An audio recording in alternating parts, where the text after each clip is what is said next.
I watch him laugh. Ethan Morris, my sister's fiancé, the man who holds my future, or thinks he does, leans back in his ridiculously oversized leather chair.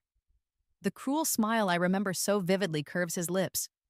It's the same smile from 7 years ago, the one that broke me.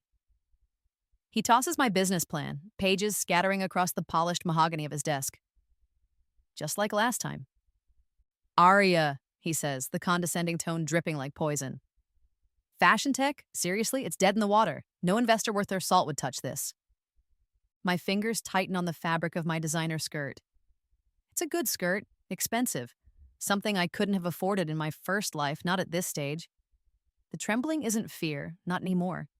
It's anticipation, a low thrum beneath my skin.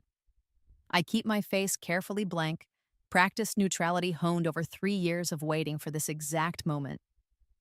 The afternoon sun glints off his watch, a ridiculously flashy gold thing. He thinks it screams success.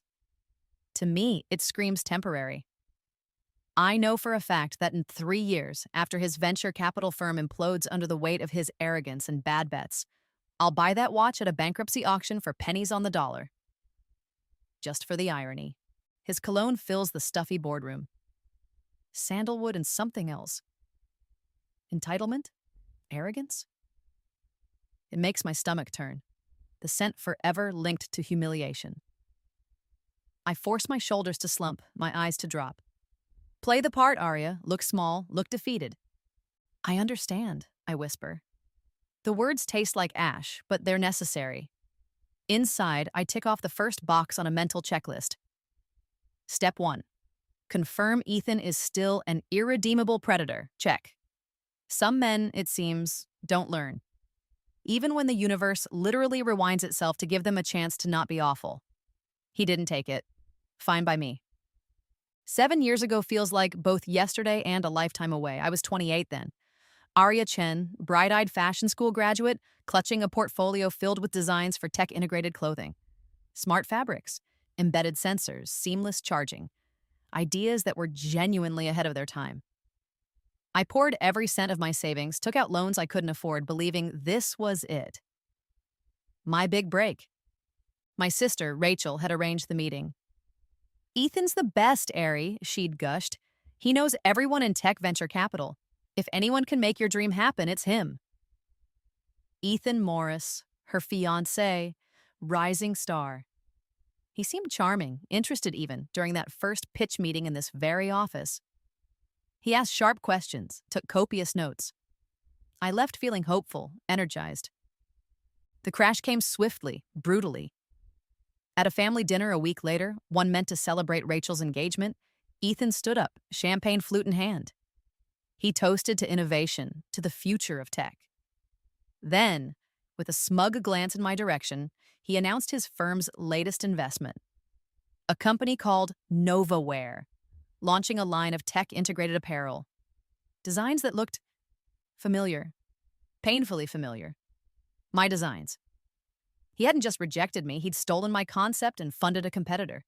The humiliation burned hot and sharp, especially when I saw the look on Rachel's face.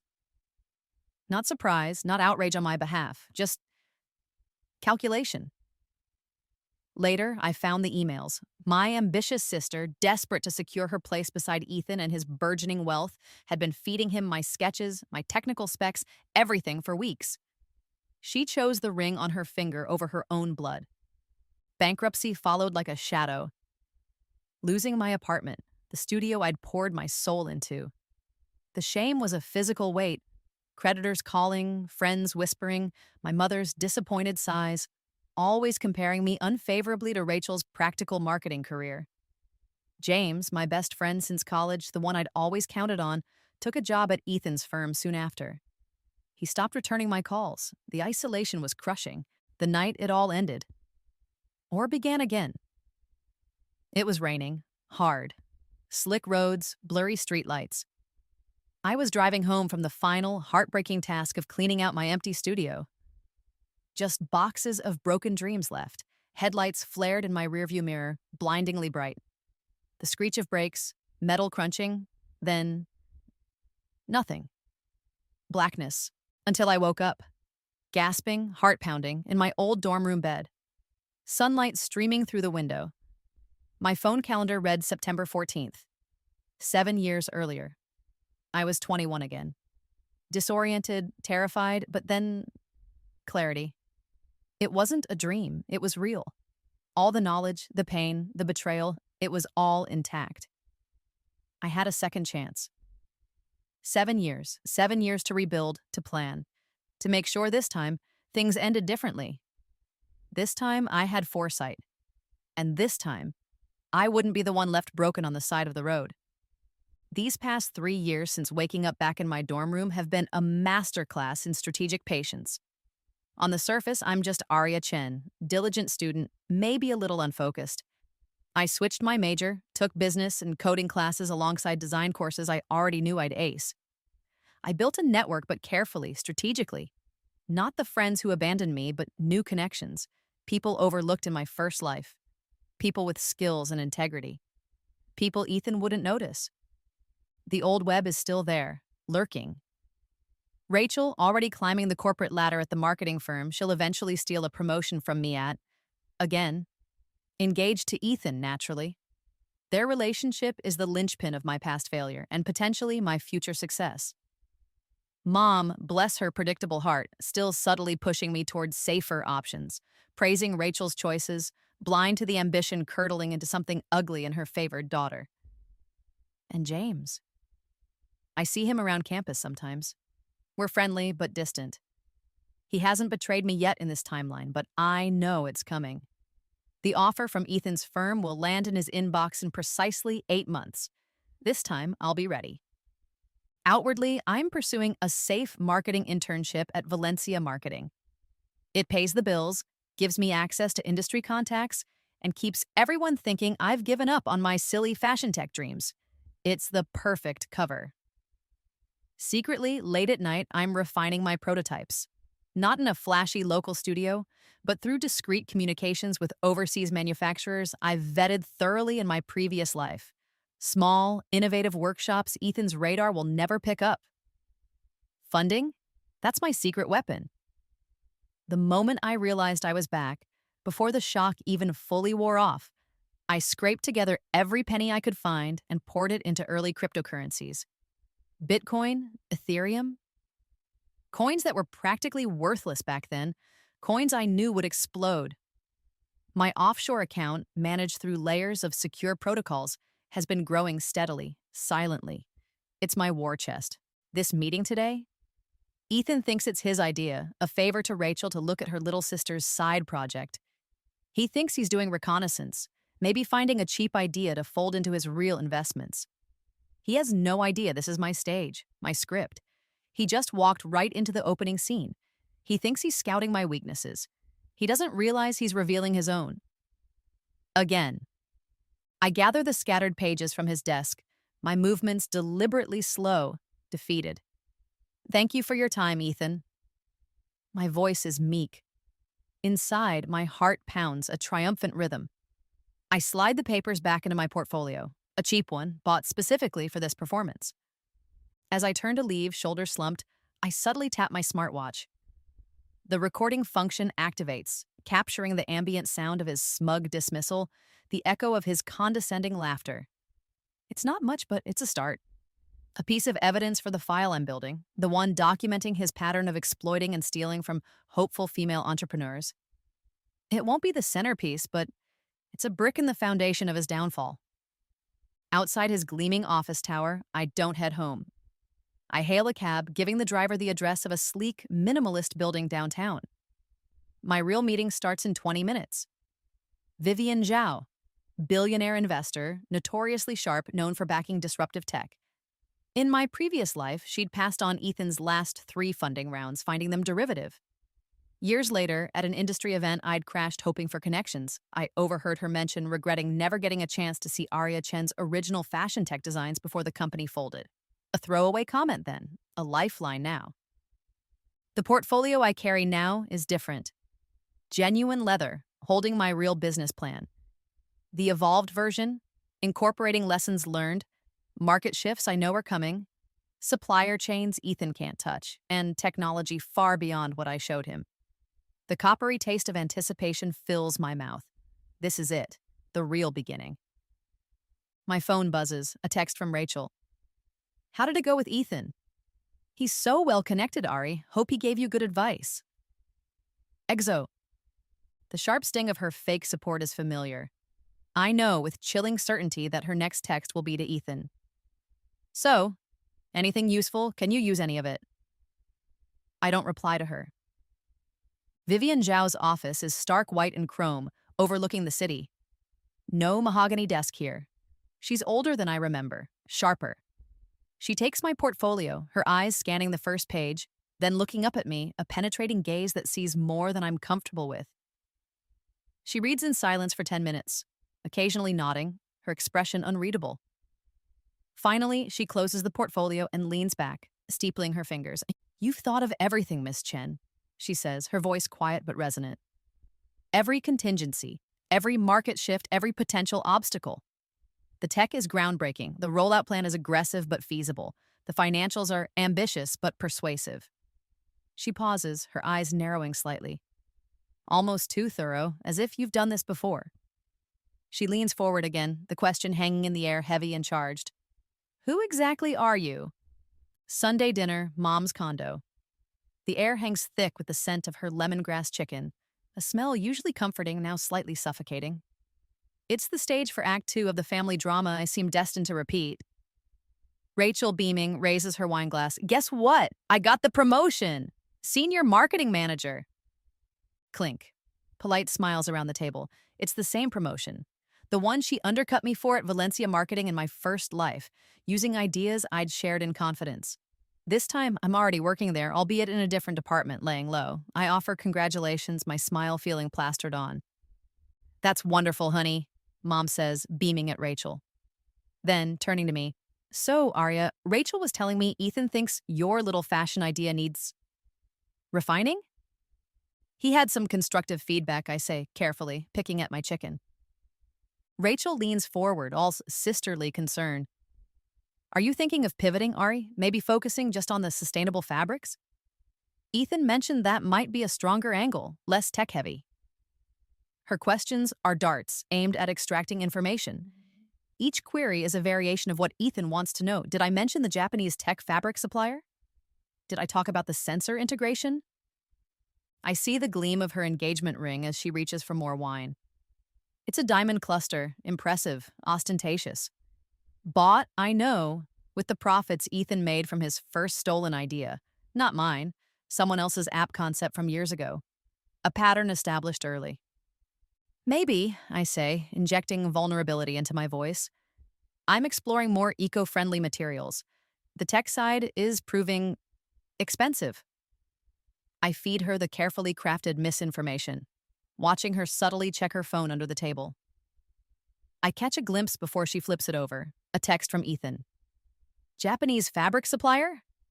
Bingo. Mom pats my hand. Well, don't get your hopes up too high with this business thing, honey. It's good to have dreams, but Rachel can always help you find something stable at her firm if it doesn't work out. The familiar dismissal, the unwavering belief in Rachel's path, the blindness to mine. It stings less this time, replaced by a cold resolve. Let them think I'm floundering. Let them underestimate me. It's all part of the plan. The coffee shop near campus smells like burnt espresso and stale muffins. Our old haunt. James sits across from me, stirring his drink with unnecessary vigor. Watching him now, knowing what's coming, is like watching a movie where I already know the ending. It's bitter. So, he starts, trying for casual. Heard you pitch to Ethan. How'd that go? He wasn't interested, I say, keeping my tone flat. Thought it was unrealistic. Oh, weird. He didn't mention it to me. He runs a hand through his hair, a quick, nervous gesture. The tell, the one I never noticed in my first life until it was far too late. He's lying. Ethan has definitely mentioned it. James is already testing the waters, feeling out how much I know, how much I suspect. Anyway, he continues, shifting gears. Crazy thing, Ethan's firm actually has an opening. Junior analyst position. Thinking I might apply. He says it like it's a whim, a sudden thought. I know better. The offer is already sitting in his inbox. This is the same position he took last time, the one that gave him access to Ethan's network, the one he used to feed Ethan information about my suppliers and contacts when I, foolishly, still confided in him. I force a smile. Wow, James, that's amazing. You should definitely go for it. The warmth of the coffee cup burns against my palms, a stark contrast to the ice in my veins. He beams, relieved I'm not suspicious. Yeah, you think so? Absolutely, it's a huge opportunity. I lean in conspiratorially. Actually, speaking of opportunities, I'm hitting a wall with finding good manufacturers, thinking I need to look overseas, maybe Vietnam or Bangladesh. It's just so hard to vet them from here. I plant the seed, the false trail. My real manufacturers secured through Vivian Zhao's network are domestic, state-of-the-art facilities Ethan wouldn't even know how to find. James nods sympathetically, absorbing the information like a sponge. Ready to wring it out later for Ethan. Yeah, overseas can be tricky. His phone rings, shattering the moment. He glances at the screen. Ethan's name flashes brightly. James startles, quickly hitting decline. Sorry, probably just spam. He shoves the phone back in his pocket, but his hand is still shaking slightly. No problem, I say smoothly, gathering my things. As I stand up, I lean in for a quick, friendly hug goodbye, the kind we always used to share. My fingers deftly brush against his jacket pocket, slipping the tiny, nearly invisible listening device inside. It activates silently. Good luck with the job application, James, I say, stepping back. Thanks, Ari. Let's do this again soon. Definitely.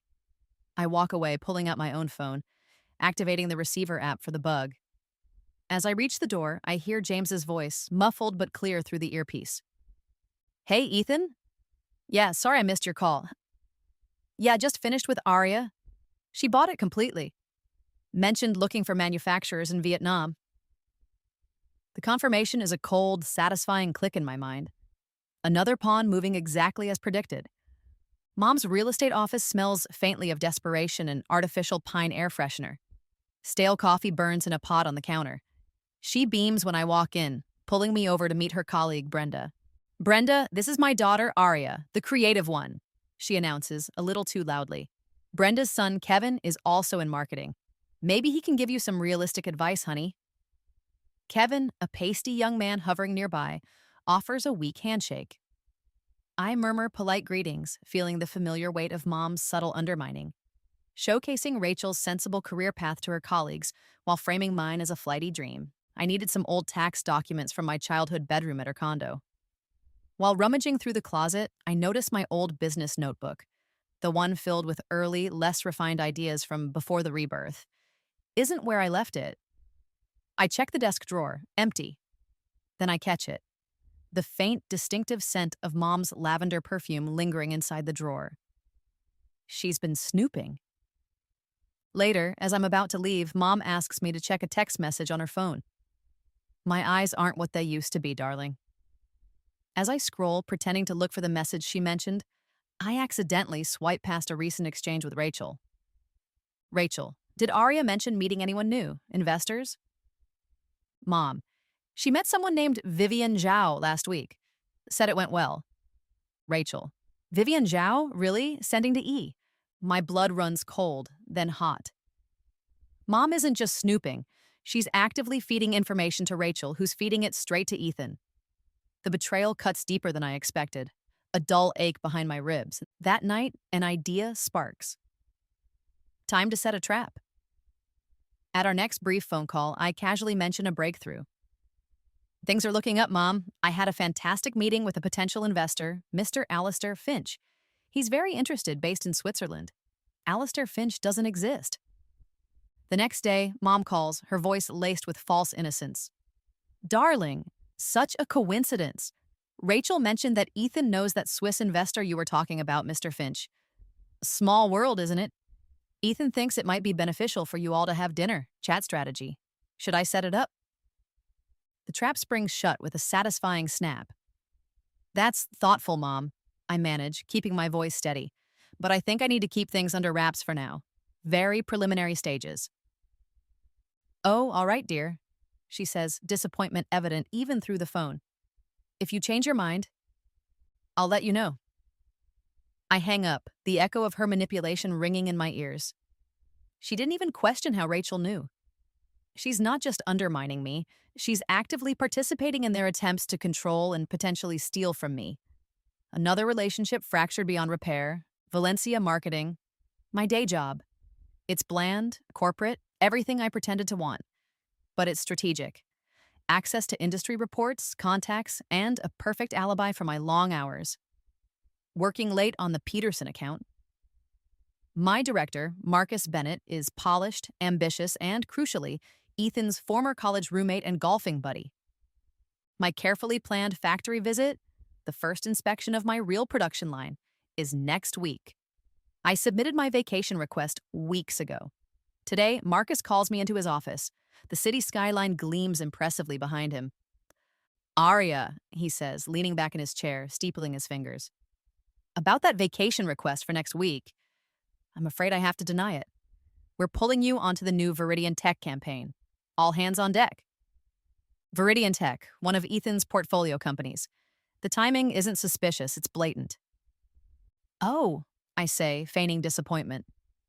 "Okay, I understand." "Good." And speaking of Viridian, he slides a thin folder across his desk.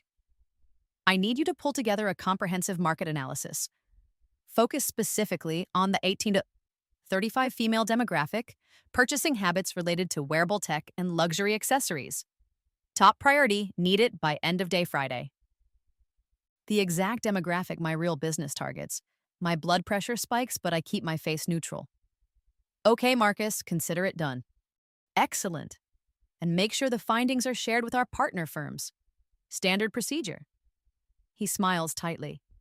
Partner firms, including, undoubtedly, Ethan's VC group. This feels too orchestrated. Back at my desk, adrenaline humming, I do some discreet digging. Using the IT skills I picked up in my extra classes, I access the internal server logs for our department. It takes less than 10 minutes to find it. Marcus Bennett's work email account has an auto-forwarding rule set up. Every email I send or receive, every document I attach, is being silently copied to an external address, an anonymous Gmail account, but the recovery phone number linked to it? I recognize the last 4 digits. They belong to Ethan Morris. He's not just blocking my factory visit, he's actively spying on my work, looking for intel. Fine, let him look. I spend the next 2 days compiling the market analysis report. It looks thorough, professional, filled with charts and data. Data that is subtly, strategically wrong.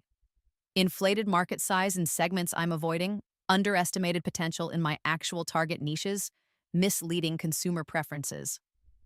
A beautifully crafted piece of disinformation designed to send Ethan's team chasing ghosts. I email the completed report to Marcus late Friday afternoon, knowing exactly where it will end up. Monday morning, Marcus calls me back into his office. The fake report sits on his desk. He doesn't mention it. Instead, he slides a different folder towards me. This one contains printouts of database access logs. My name and login time are highlighted. After hours access, competitor database searches. "Aria," Marcus says, his voice smooth but his eyes hard. "Would you care to explain why you've been accessing our competitor analysis database outside of work hours? Specifically querying data related to emerging fashion tech companies?" He leans back, the picture of managerial concern. The trap isn't mine this time, it's his. Or rather, it's Ethan's. I walk out of Marcus's office, my heart pounding, but not with fear, with exhilaration. The game is truly on now, back in my apartment. Minimalist, clean, a stark contrast to the cluttered, desperate space I inhabited in my first life. I bypass the living area and head straight for the secure closet in my bedroom. Behind a false panel, I unlock a hidden safe. Inside, nestled amongst bearer bonds and hard drives containing crypto keys, is a slim dossier labeled simply Contingency A. I retrieve it, the weight of it reassuring in my hand. This is the first volley, plans within plans. My burner phone buzzes, a secure message from Vivian Zhao. "Manufacturing deal confirmed, initial run commencing, supply chain secure, alternate logistics activated, EM network completely bypassed, VZ." A surge of relief washes over me. My production is starting, safely hidden from Ethan's influence. I open my laptop, navigating through layers of VPNs to a monitoring dashboard. It tracks web traffic, social media mentions, preliminary investment feelers directed towards Aura Innovations, the dummy startup I created months ago. Its business plan?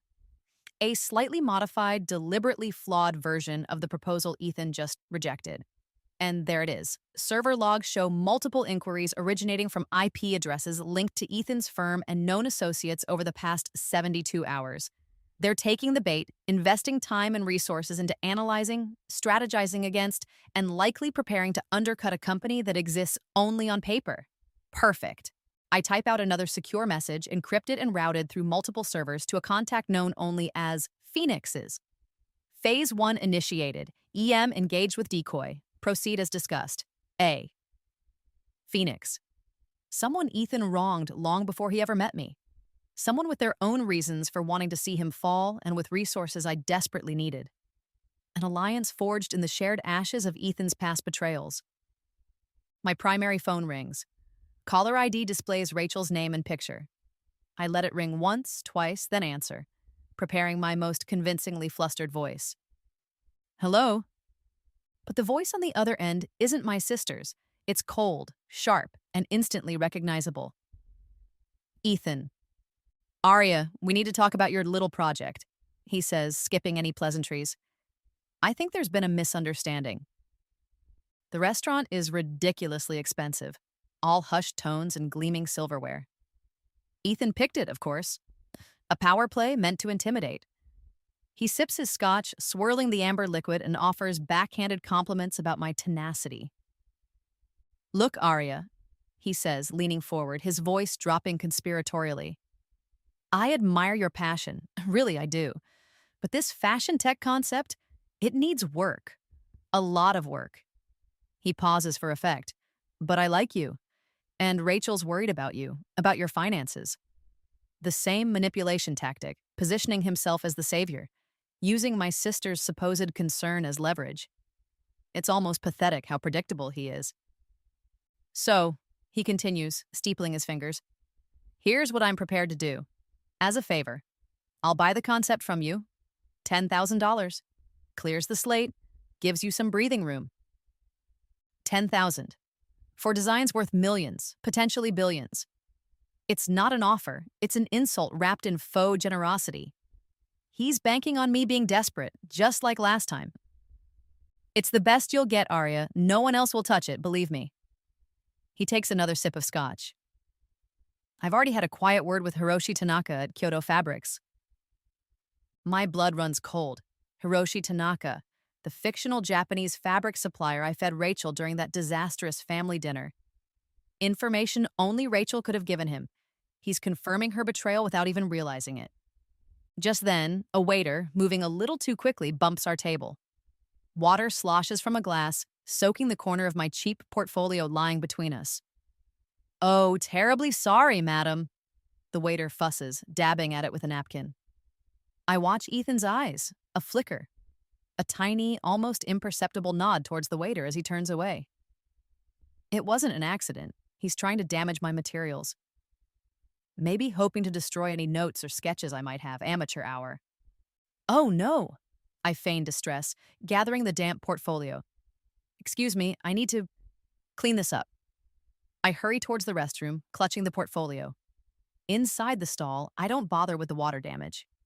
Instead, I reach into the portfolio's inner pocket and activate the micro recorder I'd slipped inside before the meeting. Then, I activate a second, smaller one clipped discreetly to my blouse. Redundancy is key. I take a deep breath, compose my features into a mask of flustered disappointment, and walk back to the table. As I approach, I hear Ethan's low voice on his phone. Yeah, she's practically crying. Definitely desperate. Lowball offer on the table. She'll fold. We'll have the tech specs finalized by the end of the week. Send the usual NDA. He hangs up as I sit down, offering a sympathetic smile that doesn't reach his eyes. Everything okay? Yes, fine, I murmur, avoiding his gaze. The recording devices are capturing everything. Every lie, every admission. More bricks for the foundation. Signing the preliminary agreement feels like swallowing glass. My hand trembles as I scrawl my signature, a deliberate touch, playing up the distressed damsel role. Ethan beams, clapping me on the shoulder. Smart move, Arya. You won't regret this. Oh, I know I won't, but he certainly will. The aftermath plays out like a scene from my past life, rerun with agonizing predictability. Wine at Rachel's sleek, impersonal apartment. She pours me a large glass, her expression a careful blend of pity and relief. Well, at least you got something out of it, Ari, she says, swirling her Chardonnay. It's a tough market. Not every idea is meant to be a winner, you know? Maybe this will let you focus on finding a stable job. Her fake consolation is almost more insulting than Ethan's offer. She thinks she's won, secured her future by selling mine. Then there's James. Awkward, guilt-ridden James, catching me after a class I'm deliberately failing. Hey, Arya, heard about the deal with Ethan. Rough break. He shoves his hands in his pockets. Listen, now that I'm starting at the firm, maybe I can put in a good word for you? Get you an entry-level marketing position or something? Help you get back on your feet. The sheer patronizing arrogance of it takes my breath away. He thinks I need his help? The turncoat offering crumbs from the table of the man who bought his loyalty. I mumble a non-committal thanks and walk away. I start posting on social media. Pictures of university prospectuses, inquiries about graduate programs and marketing fields I have absolutely no intention of pursuing. Captions about new directions and exploring practical options. It's all carefully curated to project an image of defeat, of moving on. Mom calls, her voice thick with relief. Oh, sweetheart. I'm so glad you're finally being sensible. Rachel told me Ethan was very generous helping you out like that. He might even be willing to help with your tuition if you decide to go back to school. Isn't that wonderful? Wonderful. The weight of their collective satisfaction settles over me, heavy and familiar. They all believe I've given up, accepted my place as the less successful, less ambitious Chen's sister. Let them. Their certainty is my shield. I withdraw from industry meetups I'd previously attended, ignore emails from contacts. Let the world think Arya Chen's fashion tech dream is dead. It makes what comes next so much sweeter. Midnight. The low hum of private jet engines is a soothing balm compared to the noise inside my head. We're somewhere over the Atlantic, heading to Milan for a textile expo Vivian wants to personally scout. Inside the luxurious cabin, shielded from prying eyes and potential listening devices, the real work continues. Vivian sips her tea, reviewing documents presented by her head of legal, a sharp woman named Elena. The shell corporations Ethan uses are sloppy, Elena says, tapping a complex flowchart. Easy enough to trace the IP transfers, we've found evidence of at least 4 other concepts besides yours, Miss Chen, that were absorbed after similarly lowball offers following initial pitches. Years of work. My previous life's bankruptcy gave me one unexpected gift: time. Time spent obsessively digging into Ethan's history, tracking down whispers of other entrepreneurs he'd burned. Now, with Vivian's resources, those whispers are becoming documented proof. While Elena details the legal strategy, another member of Vivian's team confirms logistics. The primary manufacturing facility is online under the Solara Innovations name, he reports. Component sourcing is diversified across 3 domestic suppliers Ethan Morris has no known connection to. Initial prototypes are exceeding performance benchmarks. Solara Innovations, my real company, registered through a holding company Vivian controls, utterly untraceable back to me. I lean back, allowing myself a small smile. Everything is moving. I think about James, picturing him diligently reporting my fictitious search for overseas manufacturers to Ethan. Let Ethan waste resources investigating dead ends in Vietnam, while my actual products are being assembled flawlessly in California. The trademark applications, filed months ago under another anonymous holding company, are crucial. They secure the specific names, logos, and most importantly, the key technological processes that define my real designs, the ones Ethan has never seen. He thinks he bought a concept. He has no idea I've already legally protected the execution. I send a quick encrypted text to Lena Rodriguez. Lena was a rising star fashion editor in my first life, until Ethan fed her false information for a story, ruining her credibility when it blew up. She lost her job, her reputation. Finding her in this timeline, offering her a chance to break the story of a revolutionary real fashion tech line, that was satisfying. She's now editor-in-chief at Flair Tech, an influential online publication. She's hungry for a scoop and eager for payback. My collection will be her exclusive feature.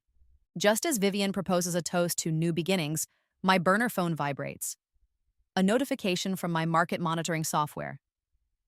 Alert, Morris Capital portfolio company Novaware announces upcoming launch of Evolve fashion tech line. Features include integrated charging, biometric feedback. The description matches almost perfectly the flawed decoy designs I sold to Ethan. The ones based on the deliberately misleading market data I fed Marcus. He took the bait, hook, line, and sinker, exactly as I predicted. The first cycle of the loop is nearing completion. The industry showcase event is packed. Tech journalists, investors, influencers, all buzzing with anticipation. On the main stage, under bright spotlights, Ethan Morris stands beaming, ready to unveil Novaware's revolutionary Evolve line. The line based entirely on the flawed concepts and faulty tech specs I sold him. He launches into his presentation, full of buzzwords and inflated promises. Seamless integration, intuitive design. The future of fashion is here. He gestures dramatically as models walk out wearing the Evolve garments. Sleek, futuristic, and, as I know better than anyone, fundamentally flawed. From the back of the room, I watch, hidden in the shadows. I see the tech journalists I anonymously tipped off earlier, positioned strategically near the front. Sarah Jenkins from TechCrunch raises her hand. Mr. Morris, impressive claims, but sources suggest potential issues with battery overheating and data syncing inaccuracies in the biometric sensors. Can you address those concerns? Ethan falters just for a second. Absolutely unfounded rumors, he blusters. Our technology is state-of-the-art, rigorously tested. Another journalist, Mark Ito from Wired, pipes up. Our labs received an anonymous sample, and preliminary tests show significant signal interference when multiple devices are active nearby. Have you tested for real-world crowded environments? Ethan's smile tightens. He tries to pivot, gesturing for the live tech demonstration. A model taps her sleeve to activate the integrated display. It flickers weakly, then goes dark. Another model tries to sync her garment's data to a tablet. Connection error. A faint smell of burning plastic starts to emanate from a third model's jacket collar. Exactly as I designed them to fail under presentation conditions, a simple power surge vulnerability triggered by the stage lighting frequency. Panic flickers in Ethan's eyes. He signals frantically to his tech team off stage. It's too late. The audience is murmuring, phones are out, recording the spectacular malfunction. My own phone buzzes. Rachel. Her voice is shrill, panicked. Ari, what the hell is happening? The demo is bombing. Did you know about these issues? People are laughing. Sounds stressful, I say calmly, watching the chaos unfold. Maybe stick to marketing, Rach. I hang up. Social media explodes. Hash evolve fail hash. Tech flop hash, Novaware disaster start trending. Video clips of the malfunctioning garments go viral. Industry insiders openly question Ethan's competence, his due diligence. How could a seasoned VC back such flawed tech? Another buzz. A voice message from Mom. Aria, I just saw... Ethan called. He sounded furious. He said you might have deliberately misled him? That can't be right, can it, honey? You wouldn't do that. Her voice trails off, confusion warring with ingrained loyalty. There's a frantic pounding on my hotel room door later that evening. It's James. Sweat beads on his forehead, his eyes wide with panic. Aria, you have to help me. Ethan is furious. He's blaming me. Said I should have vetted the information you gave me about the manufacturers, the tech specs. He says I fed him bad intel. I could lose my job, Aria. Everything. I look at him, standing there, drenched in pathetic desperation. The friend who chose ambition over loyalty, now caught in the crossfire he helped create. I feel nothing. No pity, no satisfaction.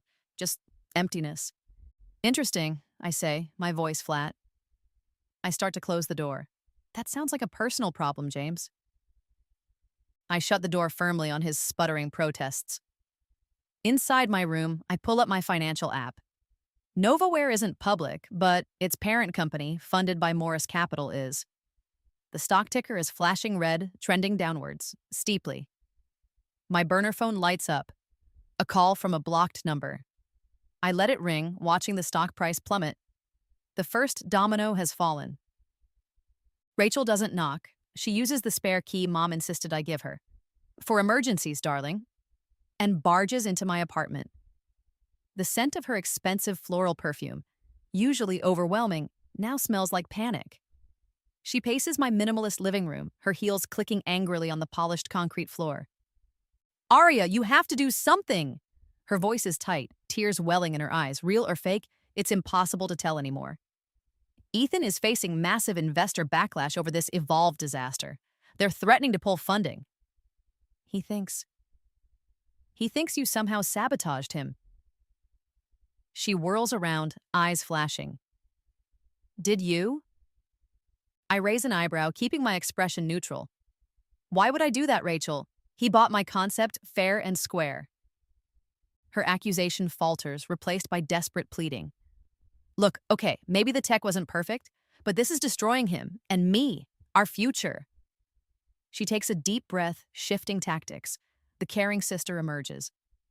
Listen, I have an idea. I can talk to him, convince him to bring you on as a consultant. Just temporarily. To fix the technical glitches. You understand the core concepts better than anyone. It would be a gesture of goodwill. Show everyone there are no hard feelings. She names a ridiculously low consulting fee and makes it clear, no ownership, no credit, just fix his mess.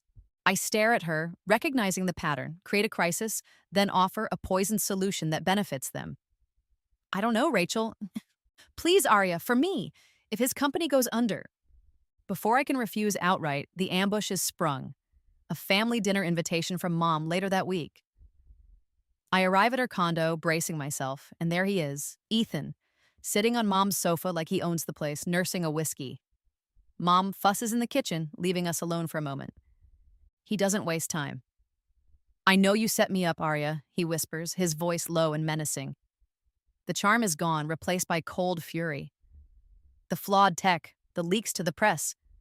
It all leads back to you. He stands up, crowding me. You're going to fix this. You're going to consult for Novaware, fix the Evolve line, and you're going to make this problem go away. Or I swear I will make sure you never work in fashion, tech, or any industry in this city ever again. Mom bustles back in, oblivious. Dinner is tense. Mom and Rachel tag team me with guilt trips and appeals to family loyalty. We have to support each other, Aria. Think of Rachel's future. Ethan's been so good to our family. After Mom clears the plates, Ethan slides a document across the table. A consulting agreement. Binding me to fix the Evolve line, granting Novaware full ownership of any solutions I provide, and including an ironclad non-disclosure agreement about the project and Ethan's business practices. Rachel places her hand over mine, her eyes wide and pleading. Family helps family, Aria. You have to do this for me, please. I look from Ethan's threatening glare to Rachel's desperate face, to Mom's anxious hovering. The pressure is immense, suffocating, just like they planned. With a sigh that feels ripped from my soul, I pick up the pen. Working at Novaware's sterile office park headquarters is a unique form of torture. Fluorescent lights buzz overhead, casting a sickly pallor on everything.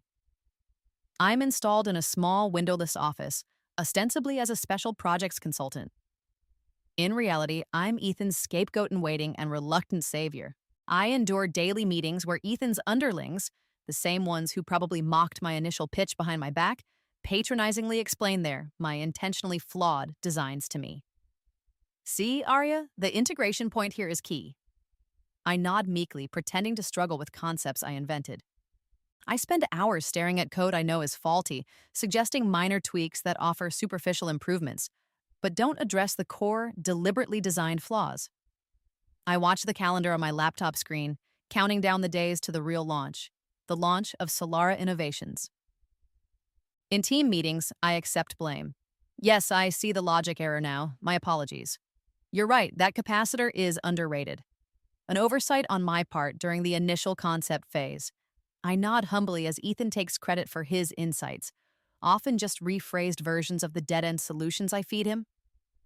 Lunch with Rachel is excruciating. She bubbles with relief, oblivious or willfully ignorant of the charade.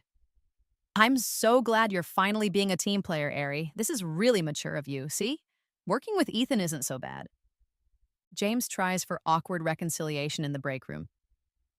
Hey, good to see you contributing. Listen, if you want any advice on navigating the corporate structure here, he offers career tips like I'm the one needing guidance. I accept his unsolicited advice with feigned gratitude. Mom calls periodically, full of encouragement. Make the best of this opportunity, sweetheart. Ethan has such wonderful connections. This could really open doors for you. Show people you're serious. The whispers follow me down the hallways. Employees who witness the Evolve launch disaster murmur behind their hands.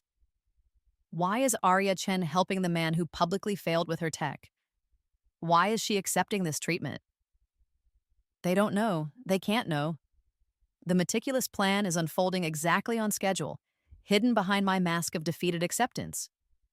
Every patronizing comment, every stolen insight, every moment of feigned incompetence is fuel for the fire to come. While NovaWare burns daylight fixing phantom problems, my real work happens under the cover of darkness.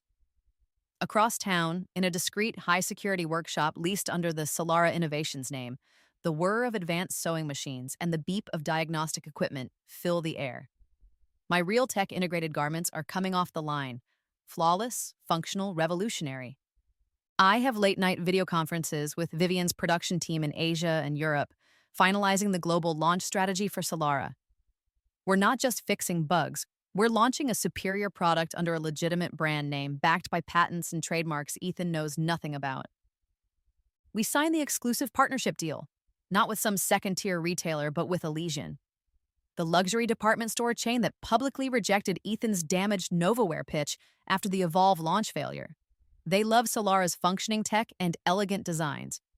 Our products will be in their flagship stores worldwide in 8 weeks. Back at the NovaWare prison, I continue my charade. I feed Ethan's increasingly desperate team slightly improved, but still fundamentally flawed, solutions. Enough progress to keep them believing they're getting somewhere, buying me precious time while Solara ramps up production. I discover a minor coding fix that improves battery life by 5%, while ignoring the underlying overheating issue I designed. I suggest a different shielding material that slightly reduces signal interference in lab settings but will still fail in crowded real-world environments. Simultaneously, I orchestrate a careful leak to key industry bloggers and journalists. Whispers of an anonymous, brilliant new designer emerging from stealth mode, someone who has apparently solved the very fashion tech problems that plagued NovaWare's Evolve line. Buzz begins to build around this mysterious Solara innovations. Vivian arranges for independent laboratory testing. Reputable third-party labs receive samples of both the fixed Evolve garments, using the flawed solutions I provided, and the genuine Solara products. The comparison reports will be ready the week of the upcoming Global Tech Summit.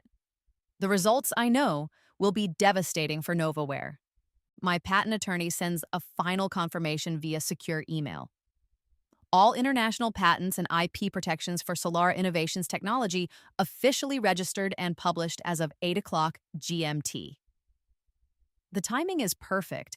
Less than an hour later, Ethan Morris, desperate to regain momentum, holds a press conference announcing the new and improved Evolve 2.0 line, featuring the very fixes I handed him. He sets the launch date, the Global Tech Summit, just 2 weeks away.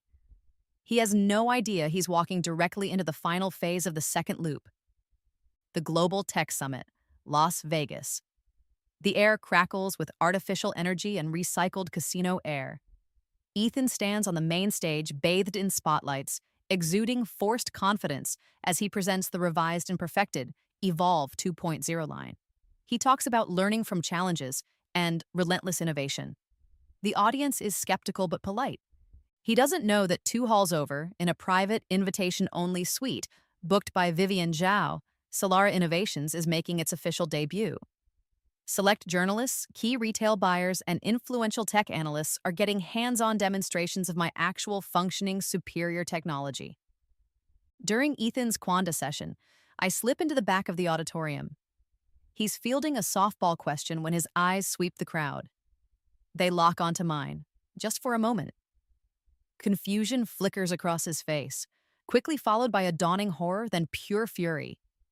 He recognizes me. He knows. I offer a small, almost imperceptible smile and slip out the side door before he can react. My burner phone immediately explodes with calls and texts.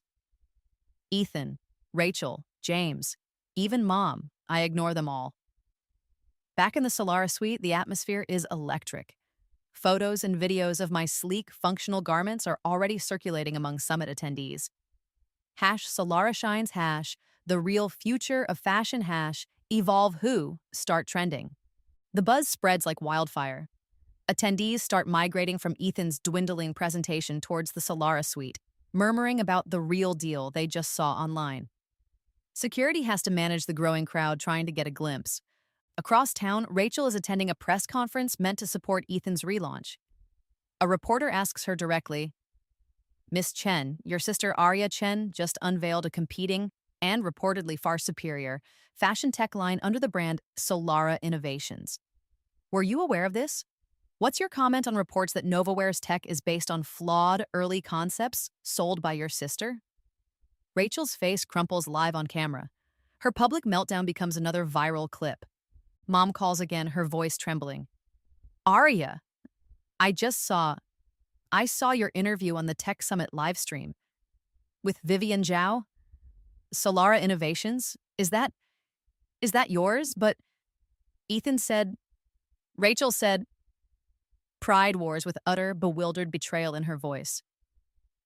James is reportedly cornered by his furious colleagues at the NovaWare booth, demanding to know if he knew about my parallel project all along while feeding them misleading information. His career at Morris Capital is clearly over. Ethan's parent company stock, which had slightly recovered after the Evolve 2.0 announcement, nosedives again as analysts publish real-time comparisons, praising Solara's tech and savaging NovaWare's demonstrable flaws. Later that evening, Solara hosts an exclusive launch party at a rooftop club overlooking the Strip. It's a triumph. Vivian is beaming. Industry giants are congratulating me. Orders are pouring in. Then, chaos erupts near the entrance. Shouting. Security moves quickly. It's Ethan. He's somehow gotten past the checkpoint, his face contorted in rage, pushing his way towards me. "Arya!" he bellows, his voice raw. Security guards intercept him, struggling to hold him back. "You think you've won? You bitch! You have no idea what I'm capable of. This isn't over." I watch him being dragged away, kicking and screaming, his threats echoing in the suddenly silent room. I take a slow sip of my champagne. He's right about one thing. It isn't over. But the next act belongs entirely to me. Ethan doesn't go down quietly. His first move is predictable. Attack the finances. He leaks information to financial bloggers suggesting Solara Innovations, my company, is built on shaky ground. Using his remaining influence, he gets the modest business accounts associated with the Solara shell company, the ones I let him find, temporarily frozen, citing spurious legal challenges. He issues a smug press statement. While we admire Miss Chen's enthusiasm, launching a complex tech product requires significant capital and infrastructure. We have serious doubts about Solara Innovations' ability to scale production or fulfill orders. Investors should be wary. It works momentarily. A few hesitant articles appear. Potential partners pause negotiations. He thinks he's landed a body blow targeting my perceived weakness: funding. He calls an emergency board meeting for the parent company of NovaWare, Morris Capital Holdings. His investors are jittery after the Evolve debacle and the Solara bombshell. I picture the scene. The panoramic city views from the skyscraper boardroom. The tension thick as Ethan, desperate and cornered, presents slides filled with fabricated evidence of Solara's instability, pleading for continued support, maybe even funds to launch his own legal assault against me. Then, the boardroom doors open, and I walk in. Not Arya Chen, the struggling designer he crushed. Not Arya Chen, the consultant he tried to exploit. I'm dressed in quiet, bespoke power, flanked by Elena, Vivian Zhao's formidable head of legal. I nod politely to several board members who, to Ethan's utter astonishment, greet me warmly by name. Mr. Henderson, Miss Petrov, Mr. Lee Investors. I, or rather Vivian, acting on my behalf through carefully constructed intermediaries, have been cultivating for months. Ethan stares, mouth agape, as I take a seat at the table directly across from him. The room falls silent. Mr. Morris seems concerned about Solara Innovation's financial stability. I begin, my voice calm and clear, resonating in the tense room. Allow me to alleviate those concerns. Elena places a thick binder in front of each board member. What you have there, I continue, is documentation outlining the controlling interests in Solara Innovations. As you can see, it's fully capitalized and backed by significant private assets. Ethan scoffs. Private assets? Whose? Yours? Don't make me laugh. Not mine directly, I concede, meeting his furious gaze. But let's talk about Morris Capital Holdings' stability, shall we? More documents are distributed. Offshore account statements, encrypted transaction logs, ownership certificates for shell corporations layered 6 deep. These outline strategic investments made over the past 3 years, culminating in a controlling interest of approximately 30% in Morris Capital Holdings. The silence is deafening. Board members rapidly flip through the pages, their eyes widening. Ethan's face drains of all color, turning a pasty, sickly gray. He understands. You, he whispers, horrified. You're an investor here? A significant silent investor, I correct gently. I've been watching your performance quite closely from the inside, Ethan, and frankly, I'm disappointed. My burner phone buzzes. A text from Rachel, clearly alerted by someone in the room. Ethan is saying you committed fraud. What have you done, Arya? This will ruin us. I ignore it. The board members are no longer looking at Ethan with concern. They're looking at him with cold calculation. Their allegiances shift visibly, like iron filings aligning to a new magnet. They realize the young woman he tried to destroy now holds a significant chunk of his own company. I let the reality sink in for a moment. Then, I reach into my briefcase and retrieve one final item.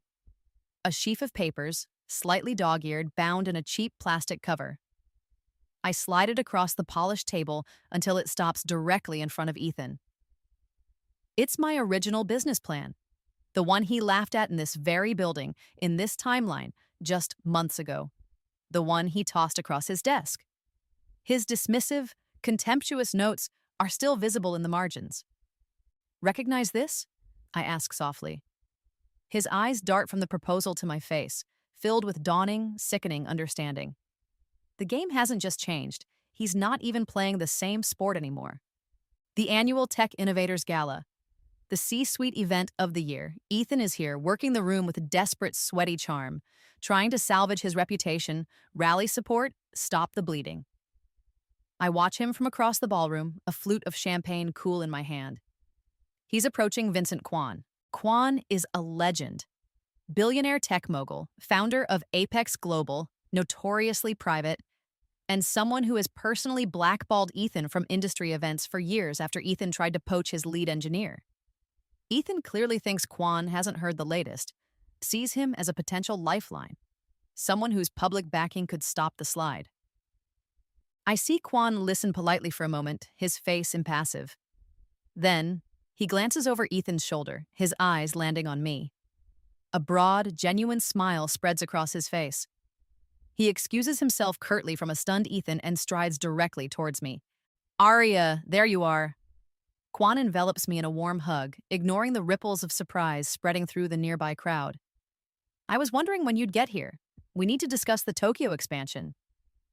Ethan stands frozen mid-room, his face a mask of disbelief and confusion as Kwan, the man who wouldn't give him the time of day, greets me like family.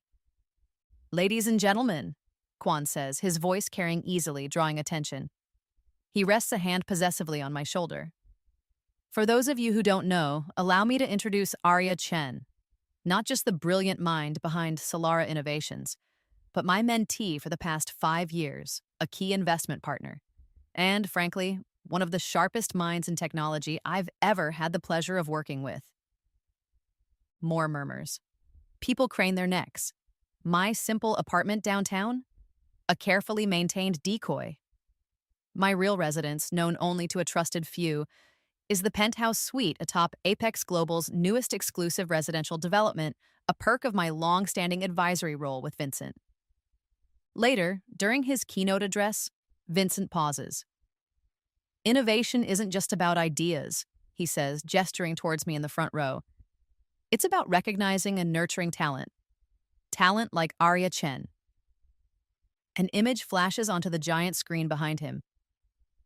It's me, 5 years younger, accepting a prestigious International Innovation Award at a research symposium in Berlin. Under a pseudonym. The award was for foundational work in biosynthetic textiles. Research Ethan himself has unknowingly quoted, unattributed in his own past presentations, never connecting the obscure researcher Dr. A. Leon to the young designer he dismissed. Many of you know Arya for Solara, Vincent continues, but her contributions run much deeper. Which is why I'm thrilled to announce tonight that Arya will be succeeding me as the head of Apex Global's Innovation Division, effective next quarter. A collective gasp fills the ballroom. Whispers erupt. Successor to Vincent Kwan, head of Apex Innovation? The scale of it is staggering. Rachel, standing near the back with a shell-shocked expression, finally understands. Her struggling little sister hasn't just become successful, she's been operating at an elite level, completely undetected for years.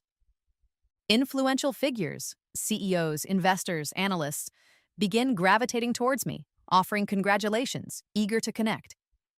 Ethan stands alone, isolated, watching his world collapse in real time. Vincent leans towards the microphone again, a mischievous glint in his eye. And folks, he adds casually, keep an eye out for tomorrow's market open. Apex has an announcement that's going to reshape the industry landscape. Across the room, I see Ethan frantically, desperately checking his phone for stock alerts, his face ashen. The final pieces are moving into place. My real office. Not the bland cubicle at Valencia or the temporary setup at Novaware. This is the top floor of the Solara Innovations headquarters, a building I now own. Floor-to-ceiling windows showcase the glittering city skyline, currently being battered by a fierce thunderstorm. Rain lashes against the glass. Ethan stands before my desk. He looks diminished. Not just because of the circumstances, but physically smaller, his expensive suit rumpled. He forced his way up here, past security, demanding a meeting. Rachel and James wait anxiously in the reception area, summoned by Ethan as reluctant backup, or perhaps potential witnesses. All right, Arya, Ethan says, his voice tight with barely suppressed rage. Enough games. You've made your point. Now, let's talk terms. He throws a plain envelope onto my desk. I have information, things that could damage Solara's reputation. Nothing major, but enough to cause trouble. Supply chain discrepancies, early R&D missteps. Standard stuff, but messy if it gets out. He leans forward, trying to regain control. Here's the deal. A generous severance package for me. Ironclad NDAs from both sides. You buy my remaining worthless shares in Morris Capital for a nominal fee, and I walk away silently. He attempts a smirk. Or we can make this public and ugly, your choice. I say nothing. I simply open the hidden safe set flush into the wall behind my desk. I retrieve a small, clear plastic bag. Inside is a faded, slightly torn hospital bracelet. The one they cut off my wrist in the emergency room 7 years ago, just before I flatlined. I place it gently on the desk beside his envelope. Ethan stares at it, confused. What the hell is that? Recognition, I say softly. Then I start talking. I tell him the exact words he whispered to Rachel in the hospital waiting room after my accident. When they thought I was already gone, his relief that my troublesome debts would likely die with me. I describe the conversation he had with his lawyer the day after my funeral, already strategizing how to acquire the intellectual property from my bankrupt estate for pennies. Details no one could possibly know, things said in private, between only 2 or 3 people, none of whom would ever tell me. His disbelief slowly morphs into a primal fear. His face goes white. How do you know that? I know what you said standing over my grave, Ethan. I continue, my voice level. How you told Rachel it was a tragic loss. But privately, you were already planning to leverage my designs, the ones you stole to launch Novaware. I turn to the large monitor on my wall, tapping a command on my keyboard. Security footage flickers to life. Grainy, black and white, time-stamped from over a decade ago, college. Ethan, younger but instantly recognizable, slipping into a computer lab late at night, copying files from a classmate's unattended terminal. His first known act of intellectual property theft, stealing the code for a project that won him a prestigious scholarship. Footage he bragged about deleting years ago. This isn't just luck, Ethan, I say, meeting his terrified gaze. This isn't just business savvy. Think of it as a second chance. For me, not for you. I've seen how this story ends for you. Last time, you destroyed me financially, professionally, emotionally. This time, I came prepared. I know every move you're going to make before you even think of it. The understanding dawns in his eyes, cold and horrifying. He's not facing a competitor. He's facing something impossible, something that shouldn't exist. Suddenly, the lights in the office flicker and die. Emergency lights kick in, bathing the room in an eerie red glow. The building's backup generators hum to life, but outside, the city skyline plunges into pockets of darkness as the storm knocks out power grids.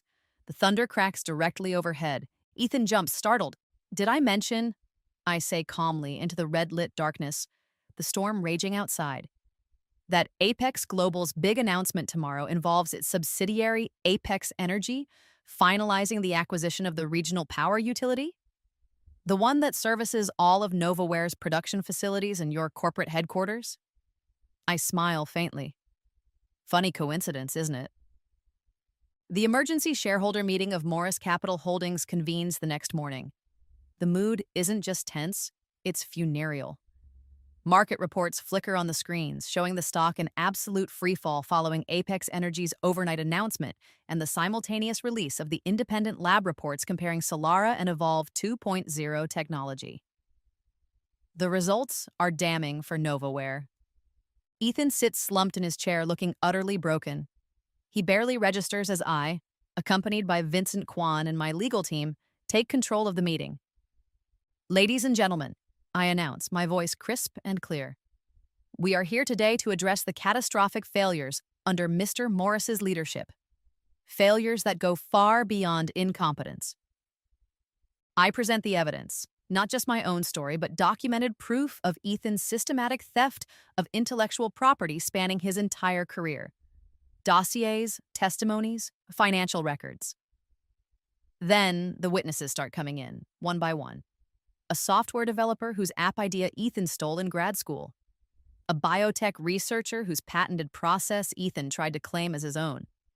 A designer whose portfolio vanished after a pitch meeting. A dozen former victims. People I tracked down using the knowledge from my first life and the resources of my second, each with meticulously documented proof of Ethan's predation, all waiting years for this moment.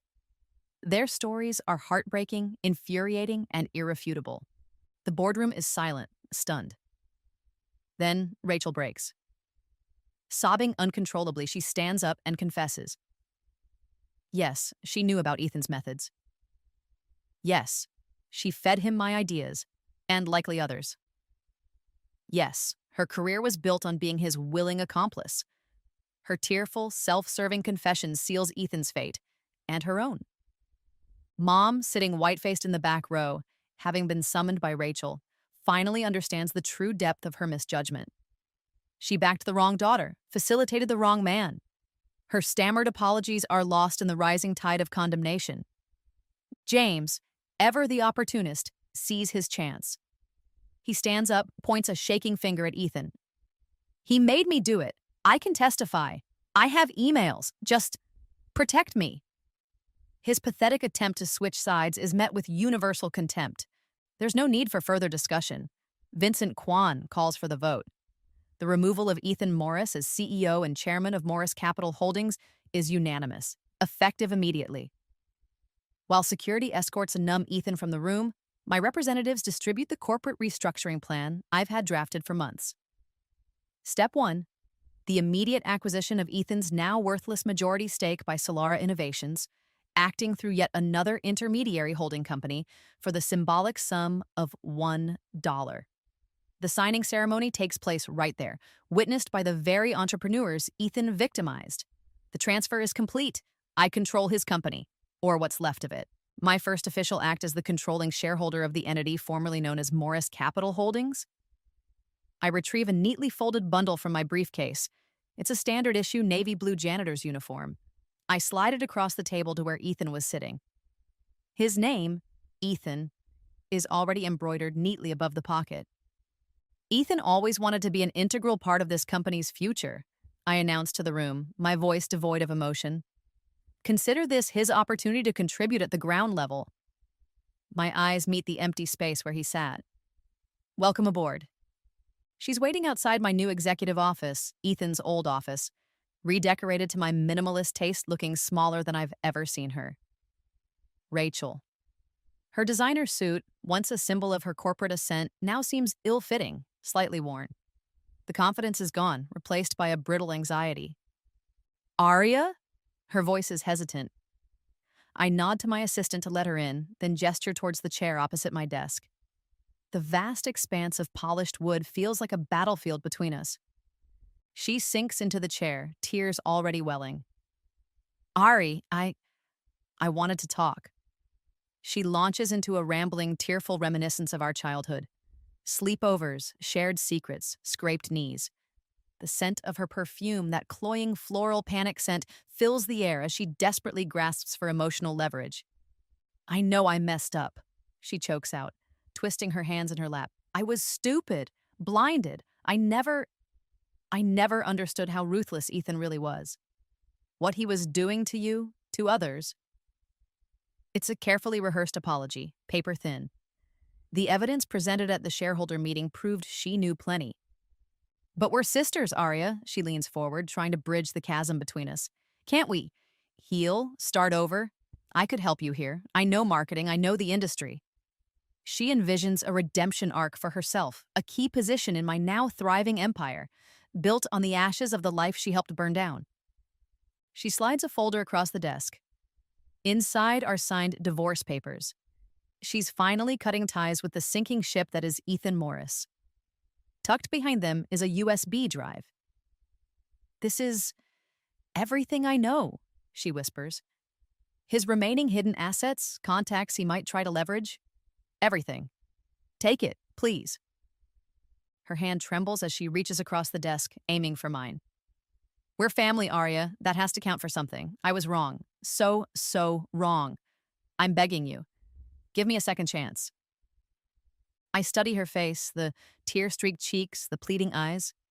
But behind the performance, I see the same cold calculation that was there 7 years ago at that disastrous family dinner.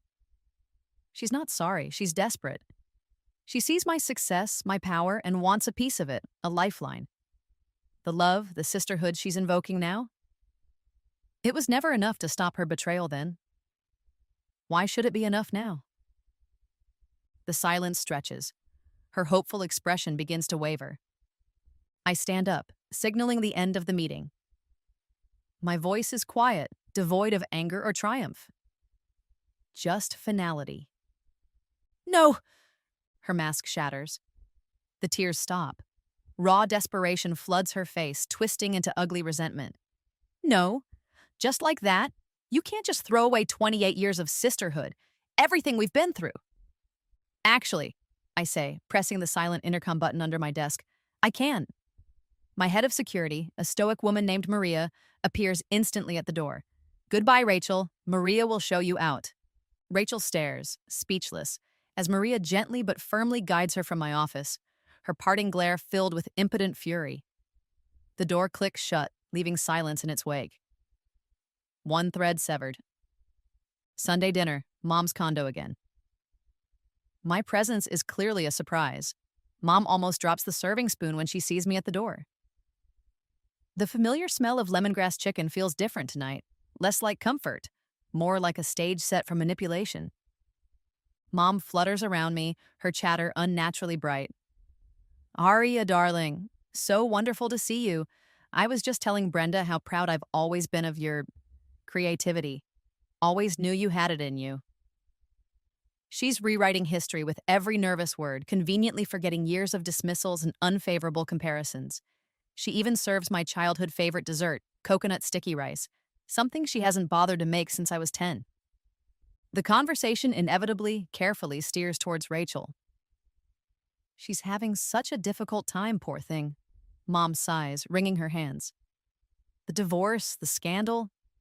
People can be so cruel. She's lost everything. Strategically placed photo albums lie open on the coffee table. Pictures of Rachel and me as children, matching dresses, awkward school photos, forced smiles at family gatherings. A visual guilt trip. Mom launches into her monologue, her voice trembling. Family, Arya. It's the only thing that really matters in this world. Blood is thicker than water, and now that you're so successful, well, success means being able to help those who matter most, doesn't it? She hesitantly slides some papers across the table. Not divorce documents this time, but bills. Credit card statements showing staggering balances under Rachel's name. A foreclosure notice for Mom's own condo. Apparently, she co-signed loans for Rachel that are now defaulting. Her hands, more wrinkled and age-spotted than I remember from my first life, clutch mine tightly across the table. We made mistakes, Arya. Terrible mistakes. I see that now. I should have supported you more, but we're still your family. Your mother, your sister. Her eyes plead for absolution, for a bailout. The weight of the silence hangs heavy. The old guilt, the ingrained sense of familial obligation, tugs faintly, a phantom limb of my past self. But it doesn't take hold. Not this time. I gently withdraw my hand and set down my teacup. No, Mom. My voice is soft but immovable. My answer is no. Her jaw drops. She stares at me, utterly shocked. In 2 lifetimes, I've never outright refused her anything. But what are we supposed to do? Where will we go? I stand up, gathering my coat. The scent of lemongrass feels cloying now. I don't know, Mom. I pause at the door, meeting her bewildered gaze. You'll have to do the same thing you always told me to do when I came to you, bankrupt and desperate in my last life. Figure it out yourself. I leave her there amidst the photos and the foreclosure notice, the silence deafening behind me. Another thread cut. The old campus coffee shop looks smaller, shabbier than I remember. James chose the location, clearly hoping the nostalgia would work in his favor. He's even dressed similarly to how he did back in college. Worn jeans, a faded band t-shirt. A deliberate performance of the earnest, idealistic friend I once knew. He slides a portfolio across the sticky table.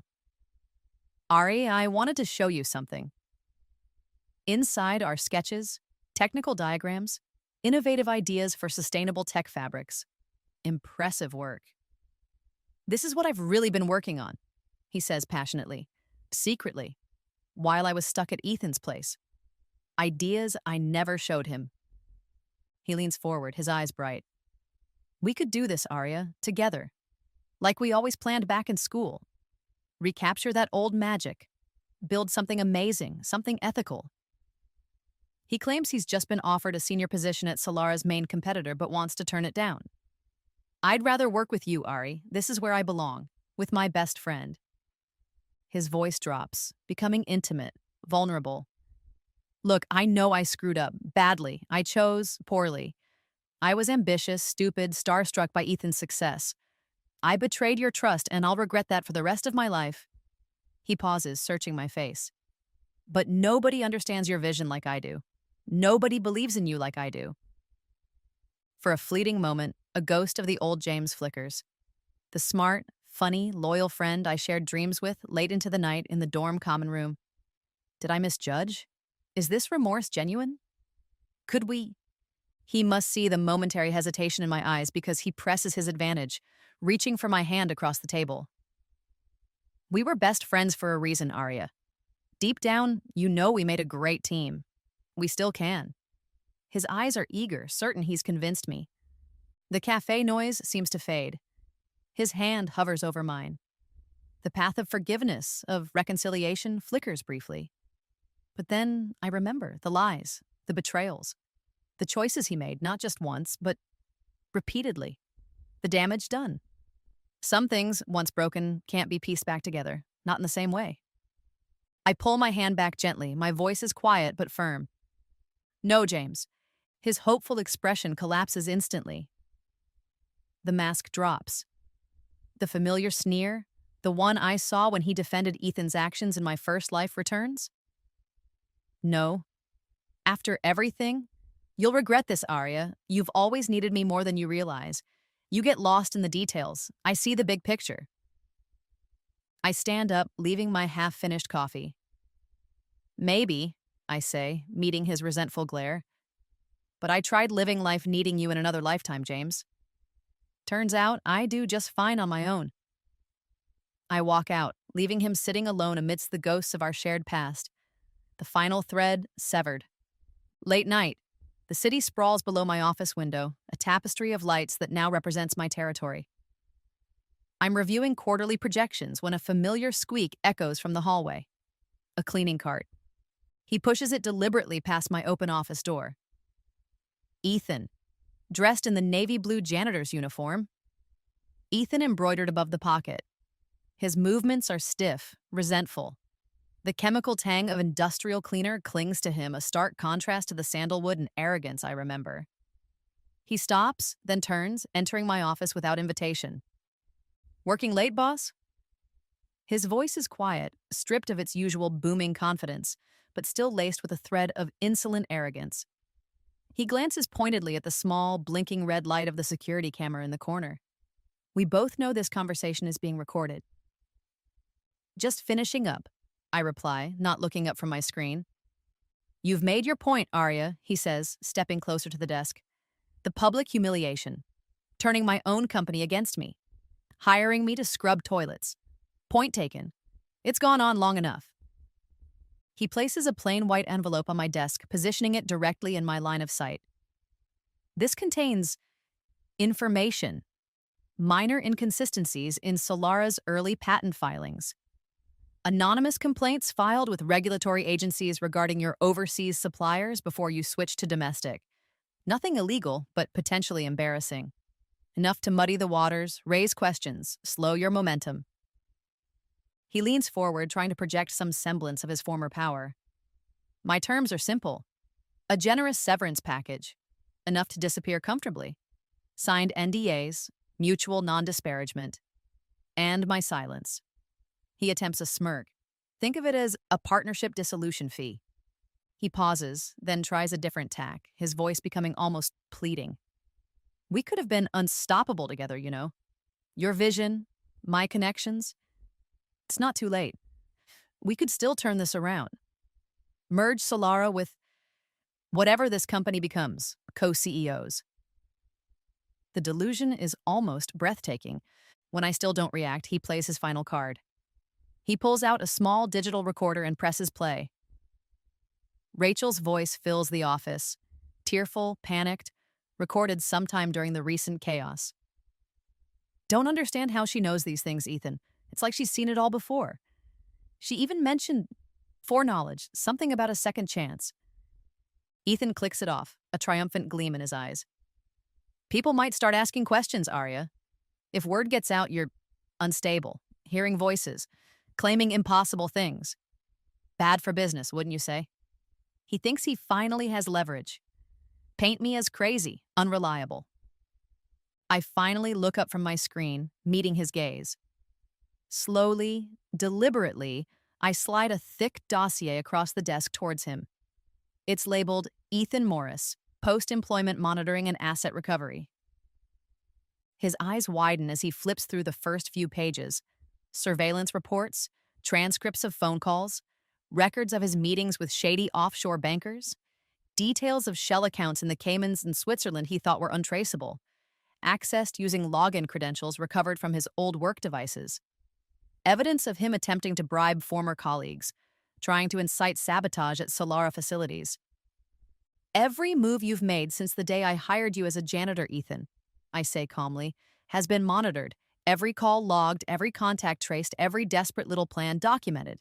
The security cameras aren't just for show. Neither is the IT department I installed. The realization dawns in his eyes, utter and complete. There is no leverage left, no hidden ace, no move left on the board. He's checkmated, not just in business, but in life. He slumps, defeated. The fight drains out of him, leaving behind a hollow shell. "You've won, Arya," he whispers, his voice barely audible. "Completely. What more do you want? Just tell me what it will take to end this. Name your price." I turn back to my quarterly reports, dismissing him without another glance. My voice is flat, final. "No."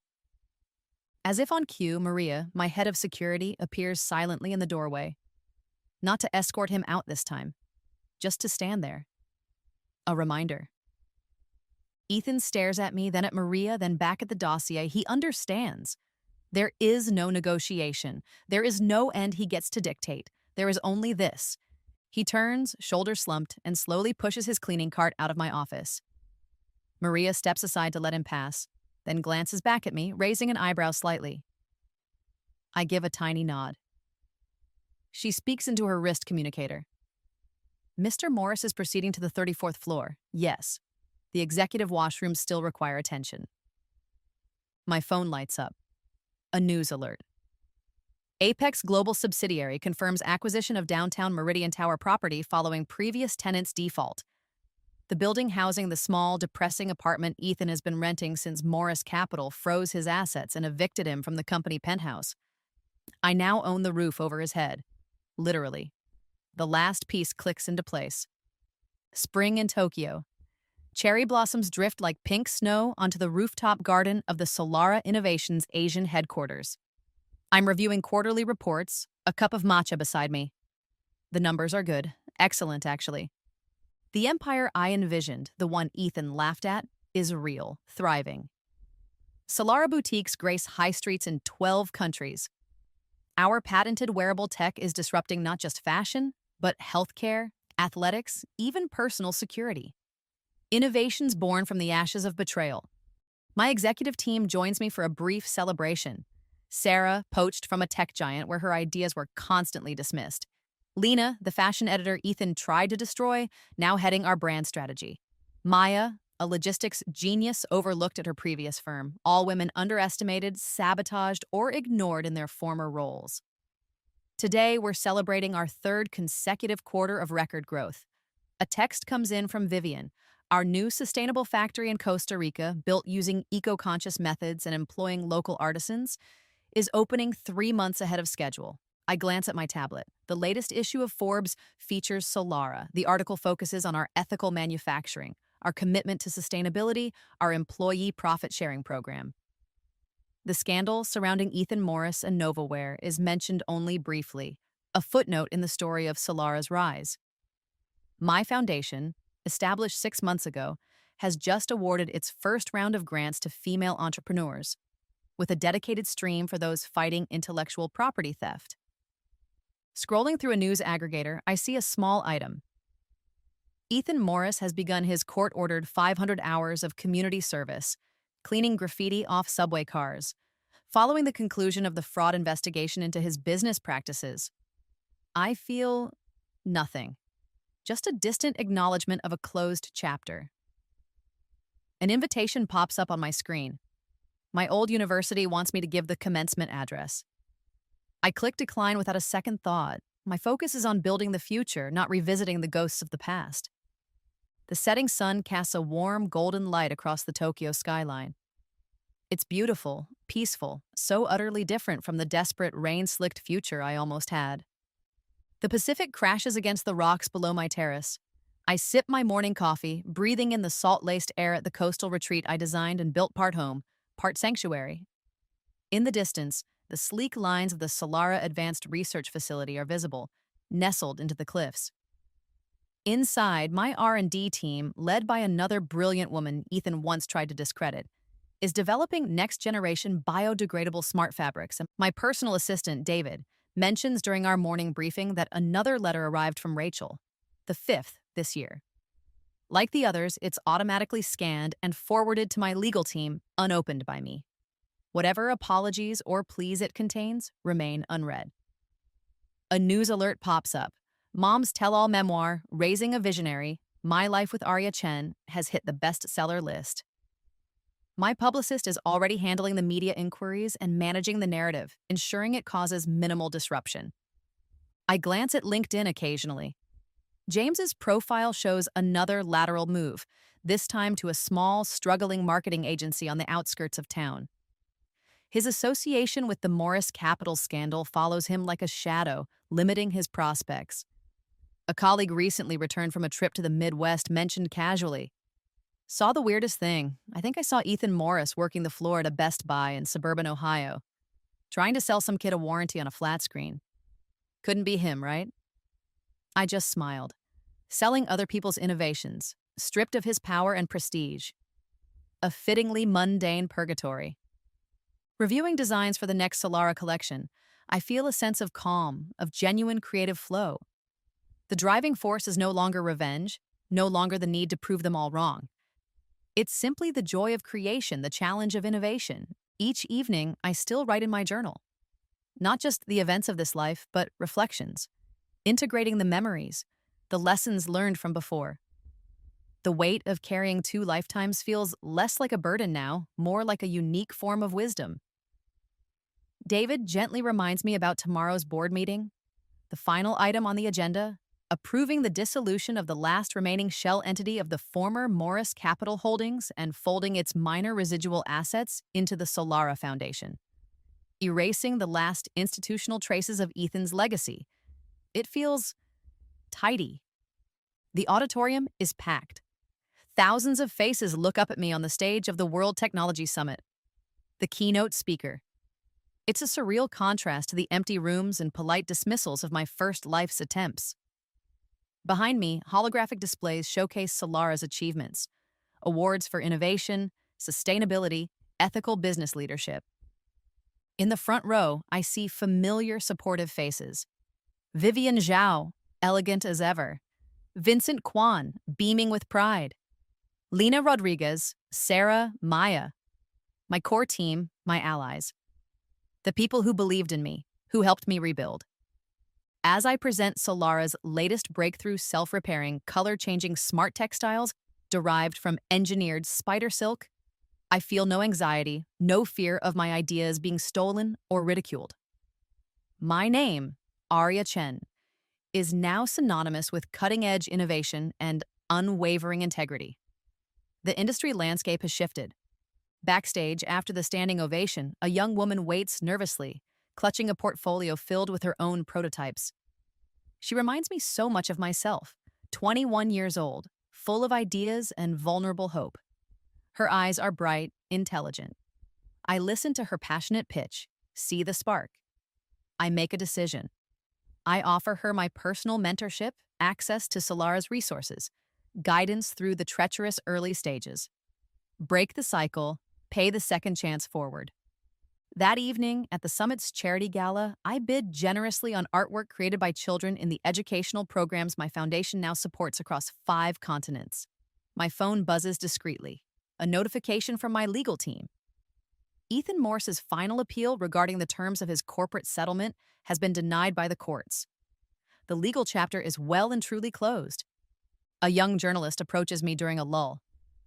"Miss Chen, after everything you faced early on, the setbacks, the betrayals, does this incredible success feel like vindication?" I consider the question for a moment. Vindication? Revenge? Those words feel small now, irrelevant, like ashes scattered long ago. I offer the journalist a genuine smile. "What feels incredible," I say, gesturing towards the bustling room, towards the future we're all building, "is what comes next." Later, back in the quiet peace of my hotel suite, sleep comes easily. No ghosts haunt my dreams. No simmering resentment clouds my thoughts. The constant, grinding need for revenge has faded, replaced by a quiet satisfaction, a deep contentment. Before turning out the light, I open my journal one last time for the week. May 5th. Today marks 5 years since I hired Ethan Morris as a janitor for his former company. Today, I finally forgot to think about it until this very moment. I think that means I'm truly free.